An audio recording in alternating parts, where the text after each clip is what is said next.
में करनाल जिला में हमारे जो सीनियर सेकेंडरी स्कूल है 8 मॉडल संस्कृति सीनियर सेकेंडरी स्कूल खोले जिनको CBSE से मान्यता मिली है। उसके साथ साथ गवर्नमेंट मॉडल संस्कृति प्राइमरी स्कूल्स भी खोले गए हैं और अपने करनाल जिला के अंदर 66 स्कूल 66 विद्यालय ऐसे हैं जो मॉडल संस्कृति स्कूल हैं और सरकार ने उनके अंदर बहुत बढ़िया सुविधाएं उपलब्ध करवाने जा रही है। हर विद्यालय के अंदर जो डिजिटल बोर्ड है वो आ गया है, उसके अंदर इनबिल्ट सॉफ्टवेयर है, हर प्रकार की गतिविधियाँ हैं और हमारे टीचर्स को उससे संबंधित ट्रेनिंग भी दी जा रही है। तो इसके लिए हमारी दाखिला प्रक्रिया आरंभ हो चुकी है। 5 अप्रैल से लोग अप्लाई कर सकते हैं, 5 अप्रैल से लेकर के 25 अप्रैल तक। और उसके लिए छोटी सी सरकार ने फीस भी रखी है।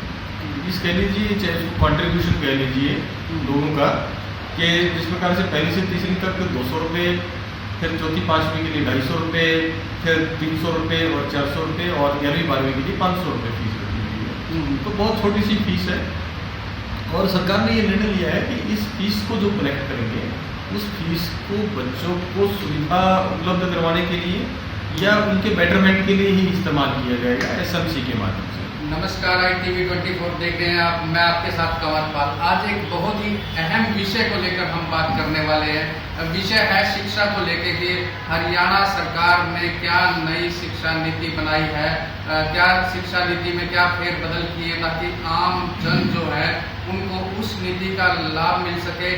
या आपके मन में एक क्वेश्चन जरूर आ रहा होगा कि हरियाणा सरकार ने घोषणा किया कि 134A जो चल रहा था, जो बच्चे पढ़ रहे थे 134A के तहत उनका अब क्या होगा, क्योंकि घोषणा की है कि 134A जो है उसको खत्म कर दिया गया, उसको अब उसके तहत आगे एडमिशन नहीं होंगे।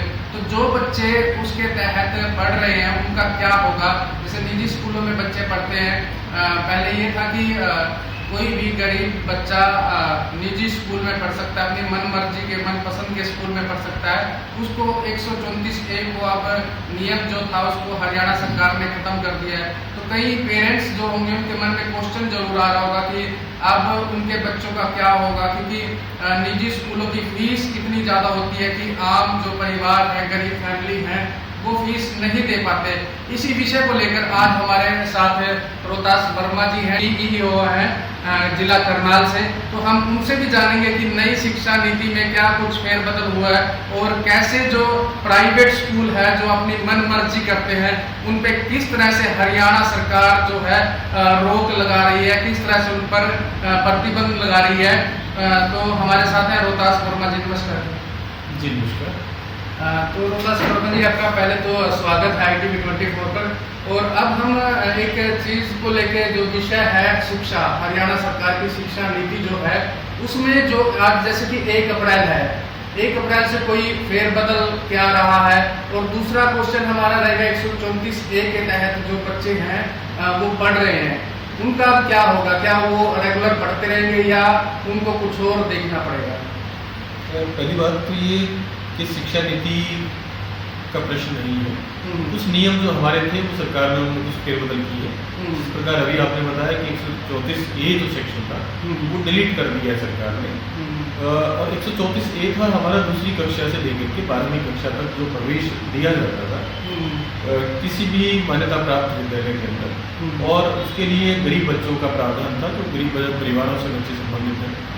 तो उस सेक्शन को सरकार ने डिलीट किया है, लेकिन उसके साथ साथ जो RTE था, राइट टू कंपल्सरी एजुकेशन, उसको पूर्णतः लागू करने के लिए प्रतिबद्ध है हरियाणा सरकार। और उसके तहत डायरेक्शंस भी हमारे को मिल चुकी हैं कि कक्षा पहली के अंदर हर मान्यता प्राप्त जो विद्यालय है वो पहली कक्षा के अंदर 25% बच्चों को दाखिला देने के लिए बाध्य होगा। वो ऐसे बच्चे होंगे जिसके परिवार की जो आय है वो 1,80,000 या उससे कम है, उससे अधिक वालों को नहीं होगा ये लाभ। तो 25% जो बच्चे इसमें एडमिशन होंगे, इसके लिए एक तो बात मैं ये कहना चाहता हूँ कि हरियाणा सरकार बिल्कुल इसके लिए गंभीर है कि पेरेंट्स ये देख कर के एडमिशन ले कि जिस विद्यालय में वो एडमिशन करा रहे हैं वो मान्यता प्राप्त भी है कि नहीं। ऐसा ना हो कि मान्यता प्राप्त हो ही ना और वो बच्चों का भविष्य गड़बड़ हो जाए। तो ये चेक करके वो बच्चों को एडमिट कराएं और इसके लिए दाखिला प्रक्रिया हरियाणा सरकार शुरू करने वाली है। उसके लिए जो शेड्यूल है वो अभी आया नहीं है, वो शेड्यूल आते ही शेयर कर दिया जाएगा आप लोगों के माध्यम से भी और न्यूज़पेपर्स के माध्यम से भी। तो ये एक अच्छा कदम मैं कहूँगा कि बच्चों को पहली क्लास से ही दाखिला मिल जाएगा, क्योंकि बच्चों को बार बार स्कूल को चेंज करने से भी दिक्कतें आती हैं। उसका जो पढ़ने का पढ़ाने का जो स्तर है उसमें दिक्कत आती है। तो पहली क्लास में जो बच्चा एडमिशन ले लेगा उसके तहत उसको कोई दिक्कत नहीं आएगी। सर, जैसा कि आपने कहा कि RTE को लागू कर दिया गया है, उसमें कोई दायरा रखा गया है कि बच्चे के लिए कि कितने किलोमीटर तक वो एडमिशन ले सकता है, या उस एरिया में अगर सरकारी स्कूल है और तो वो बच्चा क्या फिर भी निजी स्कूल में एडमिशन ले सकता है? तो बच्चे की प्राथमिकता है, क्योंकि हर स्कूल इस बात के लिए बाध्य है कि वो 25% ऐसे बच्चों को एडमिशन देगा जिन बच्चों के परिवार की आय 1,80,000 से कम है। तो वो बच्चा जिस विद्यालय में एडमिशन लेना चाहेगा उसके लिए उसको ट्रीट किया जाएगा। अब देखना ये कि दाखिले की प्रक्रिया क्या होती है, उस पूरी की पूरी प्रक्रिया जब हमारे सामने आएगी तो उससे ये चीज़ें सारी चीज़ें स्पष्ट हो जाएंगी कि कौन सा बच्चा कहाँ अप्लाई करेगा। क्योंकि कई बार ये देखने में आता है कि कुछ पर्टिकुलर 5-7 स्कूल होते हैं, उनके लिए ज़्यादा रश हो जाता है, भीड़ ज़्यादा हो जाती है और बाकी विद्यालयों में बहुत कम लोग प्रवेश लेने के लिए इच्छुक होते हैं। तो ये जो ही दाखिले की प्रक्रिया आएगी उसकी सभी किस्म की गाइडलाइंस आएंगी तो वो साझा करेंगे। सर, एक क्वेश्चन सभी अभिभावक जो हैं उनके मन में जरूर आ रहा है कि 134 ए को ख़त्म कर दिया गया, डिलीट कर दिया गया, तो उसके बाद जो बच्चे रेगुलर पढ़ रहे हैं 134 ए के तहत पढ़ रहे हैं, उनका क्या रहेगा? देखिए, अमूमन क्या होता है कि कोई भी नया कानून आता है तो वो जिस डेट से लागू होता है उसके बाद वो चीज़ें लागू होती हैं, और उससे पहले जो चीज़ चली हुई है तो उनके ऊपर किसी प्रकार की कोई दिक्कत आने वाली नहीं है, मेरा जहाँ तक मानना है। लेकिन फिर भी सरकार की स्पष्ट गाइडलाइंस बिल्कुल आ जाएंगी। जिन बच्चों का दाखिला होया है पहले तो वो बच्चे जिस स्तर का विद्यालय है उस स्तर तक की अपनी एजुकेशन पूर्ण करेंगे, बशर्ते उनकी जो आय है वो ये ना हो कि उस आय के दायरे से बाहर हो जाए, तो फिर उसमें दिक्कत आएगी। क्योंकि वो जो बिलो पोवर्टी लाइन है, जिन लोगों की आय कम है, उन लोगों के लिए ये लागू है। तो एक और रोहतास जी की एक जैसे हमारा फॉर्म 6 स्कूलों का चल रहा था, निजी स्कूल जो होते हैं उनका चल रहा था, उसमें भी कहा जा रहा है कि कुछ फेरबदल किया है, जो अभिभावक हैं उनके लिए वो कितना कारगर सिद्ध हो सकता है? तो फॉर्म 6 में थोड़ा सा बदलाव किया गया है और उसके लिए फीस और फंड के लिए हमारी एक कमेटी होती है, fees end fund regulatory committee, जिसके अध्यक्ष कमिश्नर साहब होते हैं, डिविजनल कमिश्नर होते हैं। तो हर प्रकार की किसी भी शिकायत को सुनने के लिए अब वही मनोनीत किए गए हैं कि वो कमेटी ही इस प्रकार की समस्याओं को, शिकायतों का निवारण करेगी, समझेगी। दूसरी चीज़ है कि सरकार ने ये फॉर्म 6 में कुछ बदलाव किया है, उसके साथ साथ कुछ गाइडलाइंस भी दी है कि सर कई बार क्या होता है कि प्राइवेट स्कूल अलग अलग तरह के अलग अलग हेड्स में फीस लगा देते हैं।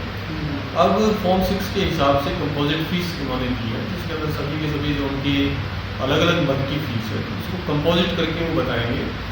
दूसरा, एक प्रोस्पेक्टस विद्यालय को देनी होगी, अभी भी देखें, लेकिन प्रोस्पेक्टस में बिल्कुल स्पष्ट रूप से उनको बताना होगा कि अगर पहली कक्षा में बच्चे का दाखिला ले रहे हैं तो पहली क्लास में बच्चे को दाखिल करते हुए उनको बताना पड़ेगा कि हम आपसे पहली क्लास में ये चार्जेस करेंगे, दूसरी में ये करेंगे, और जिस स्तर तक का वो विद्यालय है उस पूरे की पूरे स्तर की फीस बिल्कुल स्पष्ट रूप से उसमें दिखाई देगी प्रोस्पेक्टस में, और उसके हिसाब से ही चार्ज करेंगे। दूसरा, पहले भी था ये कि किसी भी प्रकार की विद्यालय किसी दुकान को रिकमेंड नहीं करेगा कि आप फला दुकान से ही वर्दी ले लें, फला दुकान से बुक्स ले लें, स्टेशनरी आइटम्स ले लें। तो इस प्रकार की बाध्यता कोई भी विद्यालय नहीं कर पाएगा। और अब जो फॉर्म 6 का है, 1 फरवरी हर साल 1 फरवरी या उससे पहले उन लोगों को फॉर्म 6 भरना पड़ेगा। यदि नहीं भरते हैं तो पिछले साल का जो फॉर्म 6 है उसको एक मान करके, मापदंड के हिसाब से उसको मान करके उसके हिसाब से ही वो फीस क्लेम कर पाएंगे और उसको पुनः बढ़ा नहीं पाएंगे उस स्तर पर जो तक की फॉर्म 6 अप्लाई नहीं। ये चीज़ें हैं। किताबें भी मैं आपको बता दूं कि किताबें भी NCERT की ही लगेंगी। कई बार पब्लिशर क्या करते हैं कि वो 50 रुपये की किताब को 250 रुपये में बेचते हैं। तो मैं ये आग्रह करूँगा प्राइवेट स्कूलों से भी आपके माध्यम से कि वो किसी प्रकार की इस तरह की किताबों का रिकमेंडेशन ना करें, और जो भी पुस्तकें NCERT हरियाणा बोर्ड से रिकमेंडेड है उन्हीं पुस्तकों को अपने विद्यालय में लगाएं। किसी प्रकार की हेल्प का उपयोग विद्यालयों में ना करें। तो जैसा कि अभी बता रहे थे आपके फॉर्म 6 में कुछ बदलाव किए गए हैं, तो इससे कहीं ना कहीं ऐसा लग रहा है आपको कि जो विद्यालय निजी स्कूल हैं वो अपनी मनमर्जी फीस को लेके नहीं कर पाएंगे? देखो, नियम तो पहले भी लागू था, लेकिन अब सरकार ये कहती है कि जो फॉर्म 6 आपने भरा है, इस फॉर्म 6 को आप अपनी वेबसाइट पे डिस्प्ले करेंगे और अपने नोटिस बोर्ड के ऊपर भी डिस्प्ले करेंगे, ताकि पब्लिक का जो भी आम आदमी है, जो भी बच्चा है, जो क्लाइंटेल है हमारा, उस बच्चे के पेरेंट्स उस फॉर्म 6 को स्टडी कर पाए कि फॉर्म 6 में इस विद्यालय ने ये भरा है और हमसे जो फीस चार्ज की जा रही है वो कहीं ज़्यादा तो नहीं है। दूसरा ये भी है कि किसी भी प्रकार की फीस को आने वाले समय में विद्यालय कैश नहीं ले पाएगा, वो सीधा का सीधा अकाउंट में ट्रांसफ़र होगी या फिर चेक के माध्यम से वो फीस दी जाएगी। तो जैसा कि सर ने अभी बताया कि फॉर्म 6 में कुछ बदलाव किए गए हैं। एक मॉडल स्कूल जो हरियाणा में हरियाणा सरकार ने शुरू किया, मॉडल संस्कृति स्कूल, तो उसको लेके हम एक बार जानना चाहेंगे, क्योंकि हर पेरेंट्स चाहते हैं कि हमारा बच्चा CBSE से पढ़े, तो उसके बारे में सर थोड़ा सा बताना चाहेंगे? जी, अपने करनाल जिला में हमारे जो सीनियर सेकेंडरी स्कूल 8 मॉडल संस्कृति सीनियर सेकेंडरी स्कूल खोले जिनको CBSE से मान्यता मिली है। उसके साथ साथ गवर्नमेंट मॉडल संस्कृति प्राइमरी स्कूल्स भी खोले गए हैं और अपने करनाल जिला के अंदर 66 स्कूल 66 विद्यालय ऐसे हैं जो मॉडल संस्कृति स्कूल हैं, और सरकार ने उनके अंदर बहुत बढ़िया बढ़िया सुविधाएँ उपलब्ध करवाने जा रही है। हर विद्यालय के अंदर जो डिजिटल बोर्ड है वो आ गया है, उसके अंदर इनबिल्ट सॉफ्टवेयर है, हर प्रकार की गतिविधियाँ हैं, और हमारे टीचर्स को उससे संबंधित ट्रेनिंग भी दी जा रही है। तो इसके लिए हमारी दाखिला प्रक्रिया आरंभ हो चुकी है। 5 अप्रैल से लोग अप्लाई कर सकते हैं। 5 अप्रैल से लेकर के 25 अप्रैल तक अभिभावक और बच्चे उसके अंदर पार्टिसिपेट करके अप्लाई कर सकते हैं, और 26 तारीख को इसका ड्रा निकाला जाएगा। ड्रा से इसका एडमिशन होगा, क्योंकि बहुत से बच्चे ये सोचते हैं कि मॉडल संस्कृति में हमारा एडमिशन हो जाए, और उसके लिए छोटी सी सरकार ने फीस भी रखी है। इस कह लीजिए, चाहे उसको कॉन्ट्रीब्यूशन कह लीजिए लोगों का, कि जिस प्रकार से पहली से तीसरी तक 200 रुपये, फिर चौथी पाँचवीं के लिए 250 रुपये, फिर 300 रुपये और 400 रुपये, और 11वीं 12वीं के लिए 500 रुपये फीस रखी हुई है। तो बहुत छोटी सी फीस है, और सरकार ने ये निर्णय लिया है कि इस फीस को जो कलेक्ट करेंगे, उस फीस को बच्चों को सुविधा उपलब्ध करवाने के लिए या उनके बेटरमेंट के लिए ही इस्तेमाल किया जाएगा SMC के माध्यम से। तो मेरी आपके माध्यम से लोगों को भी अपील है कि ज़्यादा से ज़्यादा मॉडल संस्कृति, जो हमारे गवर्नमेंट मॉडल संस्कृति विद्यालय है, उनके अंदर अपनी रुचि दिखाएं।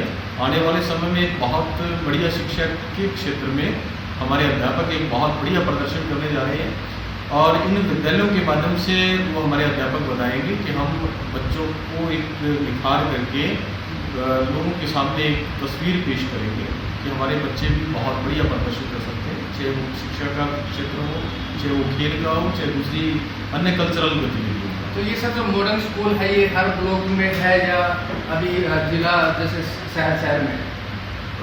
जो सीनियर सेकेंडरी स्कूल है वो हमारे हर ब्लॉक में एक है। 2 ब्लॉक्स के अंदर ये एडिशनल है, एक करनाल के अंदर एडिशनल है और एक नीलोगिरी ब्लॉक के अंदर है। और बाकी जो मॉडल संस्कृति प्राइमरी स्कूल है वो पूरे के पूरे जिले में वितरित है, हर एक खंड के अंदर है, और 66 स्कूल है। 66 स्कूलों की काफ़ी मात्रा हो जाती है, अच्छी संख्या है हमारे पास। तो इन विद्यालयों का भी लाभ ले सकते हैं, प्राइवेट स्कूल की एजुकेशन के साथ साथ इनका भी विद्यालय का लाभ ले सकते हैं। क्योंकि जो हमारे अध्यापक हैं वो, ये तो हर व्यक्ति मानता है कि हमारे अध्यापक ज़्यादा और ज़्यादा क्वालिफाइड हैं, ज़्यादा अनुभवी हैं, और एक जो चीज़ें सीखता है बच्चा, मैं ये कहता हूँ कि विपरीत परिस्थितियों में ज़्यादा सीखता है। तो हमारे सरकारी विद्यालय में हो सकता है कुछ थोड़ी बहुत इंफ्रास्ट्रक्चर की थोड़ी सी दिक्कत हो, कमी हो, लेकिन उन चीज़ों में जब विपरीत परिस्थितियों में बच्चा जब सीखेगा तो वो जीने की जो क्षमता है वो ज़्यादा विकसित होगी। तो जैसा कि मॉडर्न स्कूल के बारे में भी सर ने बताया कि मॉडर्न स्कूल हरियाणा सरकार ने शुरू किए हैं और वो हर खंड में, हर ब्लॉक में है। और जैसा कि सीनियर सेकेंडरी स्कूल के बारे में बताया, तो आपका बच्चा अब अच्छी शिक्षा जो है वो मॉडर्न स्कूल से भी ले सकता है। तो यही जरूरी नहीं कि निजी स्कूल में ही शिक्षा मिलती है, क्योंकि जैसा कि सर अभी बता ही रहे थे कि जो शिक्षित हैं, वो एजुकेटेड जो टीचर हैं वो इन स्कूलों में है। अभी सर ने बताया भी है कि जो फॉर्म 6 है उसमें बदलाव जो किए गए हैं, उस पर जो स्कूल है कहीं ना कहीं मनमर्जी अपनी फीस को बढ़ाने की, मनमर्जी करने से कहीं ना कहीं रोक लगेगी। जो यूनिफॉर्म है और किताबें हैं उसको लेके बाध्य नहीं कर सकते पेरेंट्स को कि इसी दुकान से लेनी है। वो अपनी मर्जी से जो पेरेंट्स हैं वो कहीं से भी ले सकते हैं, क्योंकि जो हरियाणा सरकार है वो भी चिंतित है स्टडी को लेके, शिक्षा को लेके। मनोहर जो सरकार है वो चिंतित है शिक्षा को लेके। तो मेरा सभी से अनुरोध है कि अगर आपका कोई भी क्वेश्चन अगर आपका है कि अगर आपको पूछना है, अपनी राय देनी है, तो कमेंट बॉक्स में आप कमेंट करके बता सकते हैं। और इस वीडियो को ज़्यादा से ज़्यादा शेयर जरूर कर दें, क्योंकि आज के दौर में, पढ़ाई के दौर में, क्योंकि एडमिशन का टाइम है, तो हर कोई इस तरह की जानकारी चाहता है, वो ये जानकारी हर किसी को मिल सके। धन्यवाद।